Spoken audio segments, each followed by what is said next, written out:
एक बार की बात है, एक बहुत बड़ा नेता एक साधु के छोटे से आश्रम में गया, क्योंकि उसने बहुत सुना था उस साधु के बारे में, और उसके मन में आया कि मैं एक बार जाकर के देखता हूं कि लोग इतनी तारीफ क्यों करते हैं उसकी। तो जब वो उस आश्रम में गया तो वहां पर एक छोटा सा कमरा था जहां पर एक कालीन बिछा हुआ था।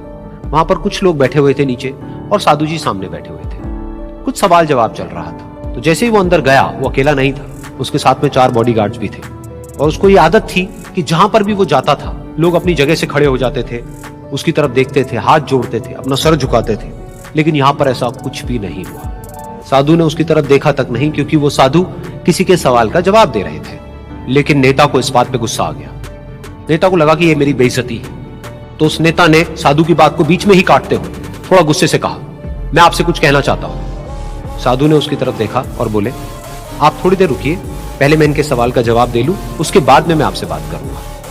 तब तक अगर आप चाहें तो आप बैठ सकते हैं। बस साधु का इतना कहने की देर थी। नेता का चेहरा गुस्से से लाल हो गया और फिर उसने अपना सारा गुस्सा उस साधु के ऊपर निकाल दिया। अभी तक वो नेता बहुत ही तमीज से बात कर रहा था, यानी कि आप कह करके बात कर रहा था। अब वो तू तड़ाक पे उतर आया। नेता ने उस साधु को कहा, तुझे पता भी है मैं कौन हूं और तू किससे बात कर रहा है?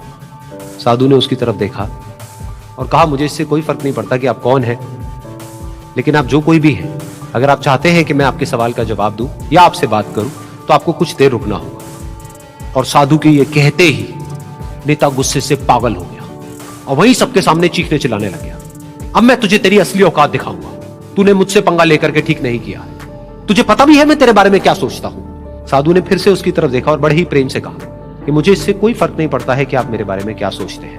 आप जो चाहे वो मेरे बारे में सोच सकते हैं। फिर उस नेता ने बोला कि तू चाहे सुनना चाहता है या नहीं, लेकिन मैं तुझे बताऊंगा यही सबके सामने कि मैं तेरे बारे में क्या सोचता हूं। तू एक बहुत ही घटिया इंसान है। तू कोई साधु नहीं है, तू एक ढोंगी है, पाखंडी। और यहां पर जितने भी लोग बैठे हैं उन सबको बेवकूफ बना रहा है। तेरा बस एक ही मकसद है कि इन लोगों की जेब में जितना भी पैसा है वो सब तेरे पास में आ जाए। तू अपने फायदे के लिए इन लोगों का इस्तेमाल कर रहा है और अब मैं तुझे नहीं छोड़ने वाला। तेरा पर्दाफाश करके रहूंगा पूरी दुनिया के सामने। लेकिन उसके इतना बोलने के बाद भी उस साधु के चेहरे पर हल्की सी मुस्कान बनी ही रही। ये देखकर वो और तिल मिला गया और उसने कहा, अब बहुत हुआ, अब मैं यहां 1 मिनट भी नहीं रुकने वाला। लेकिन अभी भी तेरे पास में मौका है। अगर मुझसे माफी मांगनी है या मुझसे कुछ कहना है तो कह सकता है। इतना सब होने के बाद भी साधु बिल्कुल शांत था और उनके चेहरे पर एक मुस्कान थी।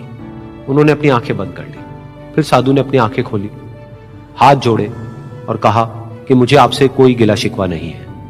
मेरे मन में आपके लिए कोई भी गलत ख्याल नहीं है। जो भी आपने मेरे बारे में कहा वो आपकी अपनी सोच थी। तो मुझे आप में कोई भी बुराई नजर नहीं आती है। मुझे आप एक बहुत ही भले इंसान लगते हैं।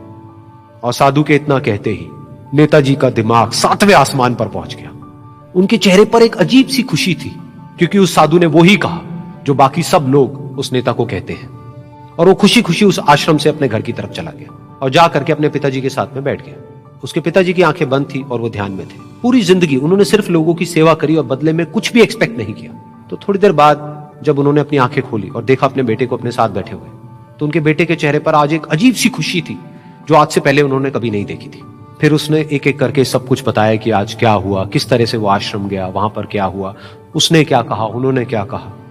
तो जब इसके पिताजी ने पूरी बात सुनी तो थोड़ा सा मुस्कुराए और अपने बेटे को देख करके बोले कि उन्होंने तुम्हारी तारीफ नहीं करी है, क्योंकि उन्होंने वो नहीं कहा कि जो तुम हो, उन्होंने वो कहा कि जो वो खुद है।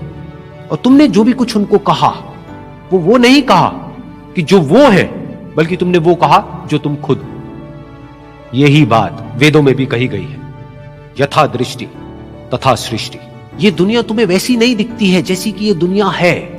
ये दुनिया तुम्हें वैसी दिखती है जैसे तुम खुद हो। जिसकी नजर जैसी है उसके लिए ये दुनिया वैसी ही है। तो अगर तुम अपनी दुनिया को बदलना चाहते हो तो उसका सिर्फ एक तरीका है, अपनी नजर को बदलो।